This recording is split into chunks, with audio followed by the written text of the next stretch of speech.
Most of the time যখনই আমরা একটা নতুন বিজনেস স্টার্ট করি তখন আমরা প্র্যাকটিক্যাল ডিসিশনের থেকে ইমোশনাল ডিসিশন বেশি নিই, সেন্টিমেন্ট দিয়ে ভাবতে শুরু করি। ফর এক্সাম্পল, যখন আমি জব ছেড়ে বিজনেসে এলাম, I was pretty good in nutrition food, continental food, bakery and fusion food. তো আমার দরকার ছিল সেই জোনেই থাকার, and also I was doing good in my business.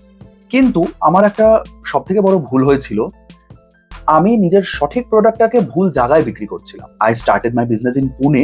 পুনেতেও সব বড় শহরের মতন কিছু জোন থাকে। কোনো একটা জোনে আইটি পার্ক থাকে, কোনো একটা জোন রেসিডেন্সিয়াল হয়, কোনো একটা জোন শুধু অর্থোডক্স বিজনেস এরিয়া হয়, রাইট? তো সেরকম আমি নিজের diet food, bakery, continental food নিয়ে আমি একটা মার্কেট এরিয়ায় দোকান নিয়েছিলাম, and that was my biggest mistake. আমি ভেবেছিলাম আমার প্রোডাক্ট ভালো, তাহলে আমি পুনের যে কোনো কর্নারে বসে আমি বিক্রি করতে পারবো, আমাকে কোথাও যেতে হবে না, কাস্টমার নিজে আমার কাছে আসবে। আর সেই ওভার কনফিডেন্সটাই আমার বিজনেসের ইনিশিয়াল লসের আরেকটা মেজর রিজন ছিল। And after a certain point, after facing lot of failures, আমি এটা রিয়েলাইজ করি যে আমি যে জোনে বিজনেস করতে চাই, আমার প্রোডাক্টের ভ্যালু পুনের যে জোনে আছে আমাকে সেখানে নিয়ে যাওয়া উচিত। And then I shifted my kitchen into premium area, যেখানে অ্যাকচুয়ালি আমার প্রোডাক্টের ডিমান্ড আছে। তো এখানে আমি তোমাদেরকে ইজিলি এটাই বোঝাতে চাইছি যে it's not always about the product. You have to start thinking practically rather than loving your product too much, rather than taking your products emotionally. তোমার কাছে যদি কোনো ভালো প্রোডাক্ট থাকে, অবশ্যই সেটা হিট হবে, বাট তোমাকে প্রিসাইজলি চুজ করতে হবে কোন এরিয়ায়, it can be any cities in the country, but কোন এরিয়ায় তোমার সেই প্রোডাক্টের ভ্যালু আছে। এখন আমি আমার বিজনেস এক্সপ্যান্ড করে কলকাতায় নিয়ে এসেছি। কলকাতায় যদি আমি নরেন্দ্রপুর বা হরিনাভির মতন এক্সট্রিম সাউথ আউটস্কার্টে আমি যদি এখন একটা প্রিমিয়াম বেকারি ওপেন করি, অবভিয়াসলি সেটা চলবে না।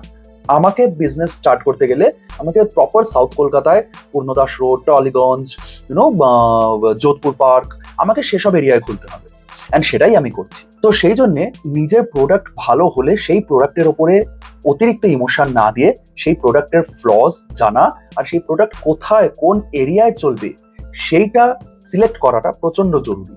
তো এই জিনিসটা যদি তোমরা নতুন বিজনেস স্টার্ট করো, তো এই জিনিসটা একদম মাথায় রাখবে। অলদো এরকম অনেক বিজনেস আছে যেটা ঘর থেকে স্টার্ট হয়ে যায়, thanks to the social media আজকাল ডাইরেক্ট রিচ পাওয়া যায় D2C বিজনেসের জন্য। But still for a precise growth, for a good growth of business, you have to sit somewhere in the city যেখান থেকে তোমার প্রোডাক্টের ভ্যালু আরো এলিভেট হবে, যেখান থেকে তোমার প্রোডাক্ট আরো রিচেবল হবে ডিরেক্ট টু দ্য কাস্টমার্স। তো আই হোপ আমি ভালোভাবে ইজিলি বোঝাতে পারলাম কিভাবে তোমার বিজনেসটাকে তুমি একটা সঠিক জায়গায় রান করলে সেই হিসেবে তুমি প্রফিট মার্জিনও কামাতে পারবে, rather than getting over confidence যে আমি যেখানে বসে বিক্রি করবো কাস্টমার আমার কাছে আসবে। Because remember one thing, customer doesn't give a shit about your product. তোমাকে কাস্টমার কাছে যেতে হবে, কাস্টমার তোমার কাছে কখনোই আসবে না।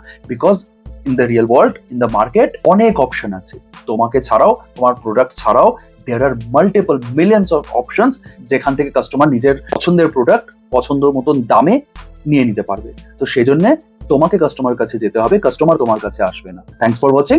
আমি নেক্সট পার্ট খুব তাড়াতাড়ি আনবো, আরো ভ্যালুয়েবল সাজেশন আমি দেওয়ার চেষ্টা করব। অ্যান্ড অবভিয়াসলি আমার ভিডিও মেন ইন্টেনশন ওটাই যে আমি যে ভুলগুলো করেছি নিজের বিজনেসে ইন মাই ইনিশিয়াল ডেজ, সেগুলো যাতে তোমরা না করো সেটাই আমি নিজের ভিডিওর মাধ্যমে তোমাদেরকে শেখানোর চেষ্টা করছি। Thanks for watching.